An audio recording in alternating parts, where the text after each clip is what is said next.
Baik, perkenalkan nama saya Kinsia Maranetsa dengan channel N02400001 dari Prodi Keuangan Daerah. Di sini saya akan mempresentasikan materi perpajakan saya mengenai SKP dan STP. Nah, baik langsung saja kita ke yang pertama yaitu mengenai SKP. Pengertian dari SKP, Surat Ketetapan Pajak adalah surat yang diterbitkan oleh DJP atau Direktorat Jenderal Pajak untuk menentukan besarnya pajak yang terutang oleh wajib pajak. Surat Ketetapan Pajak yang meliputi seperti Surat Ketetapan Pajak Kurang Bayar, Surat Ketetapan Pajak Kurang Bayar Tambahan, Surat Ketetapan Pajak Nihil, Surat Ketetapan Pajak Lebih Bayar. Selanjutnya yaitu terdapat jenis-jenis SKP. Yang pertama yaitu ada jenis SKP berdasarkan Surat Ketetapan Pajak Kurang Bayar ataupun SKPKB. Surat ini merupakan ketetapan pajak yang menentukan besarnya jumlah pokok pajak, jumlah kredit pajak, jumlah kekurangan pembayaran pokok pajak, serta besarnya administrasi dan jumlah pajak yang harus dibayar. Yang kedua yaitu terdapat Surat Ketetapan Pajak Kurang Bayar Tambahan ataupun SKPKBT, yaitu surat ketetapan pajak yang menentukan tambahan atas jumlah pajak yang telah ditetapkan. Yang ketiga yaitu adanya surat ketetapan pajak lebih bayar ataupun SKPLB, yaitu surat ketetapan pajak yang menentukan jumlah kelebihan pembayaran pajak karena jumlah kredit pajak lebih besar daripada jumlah pajak yang terutang atau seharusnya tidak terutang. Selanjutnya yaitu isi dari SKP.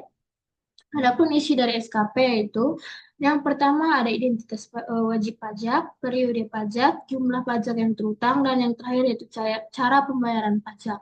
Nah, lanjut kita ke fungsi SKP itu, adapun fungsinya sebagai penetapan besarnya pajak yang terutang, dasar untuk melakukan penagihan pajak, bukti bahwa wajib pajak telah memenuhi kewajiban perpajakan.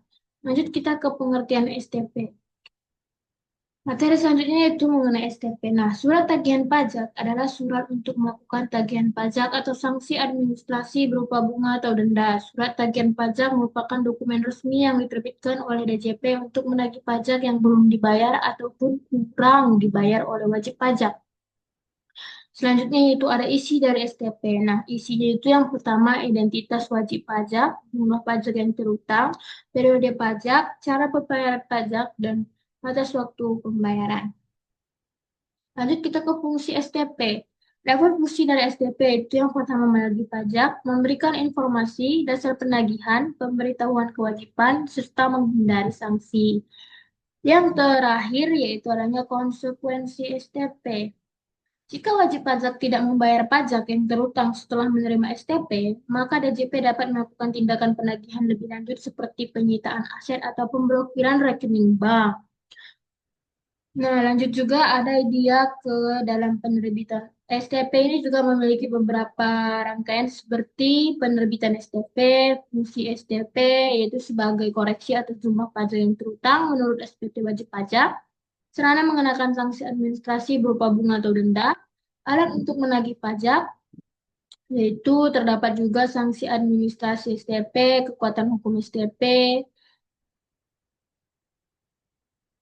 Surat tagihan pajak mempunyai kekuatan hukum yang sama dengan surat ketetapan pajak, yaitu yang berupa dengan sehingga dalam hal penagihannya dapat juga dilakukan seperti surat paksa.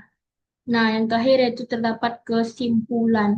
Maka adapun kesimpulan dari materi ini yaitu surat ketetapan pajak dan surat tagihan pajak merupakan instrumen penting dalam sistem administrasi perpajakan di Indonesia. SKP berfungsi sebagai dasar hukum bagi Direktorat Jenderal Pajak untuk menetapkan besarnya jumlah pajak yang masih harus dibayar lebih bayar atau nihil sesuai hasil pemeriksaan dan gratifikasi. Sedangkan STP digunakan untuk menagih kekurangan pembayaran pajak, sanksi administrasi atau bunga keterlambatan atas kewajiban perpajakan wajib. Nah, demikianlah materi presentasi yang dapat saya berikan. Mohon maaf jika ada kesalahan kata dan kekurangan dalam pembuatan materi ini. Saya ucapkan sekian dan terima kasih.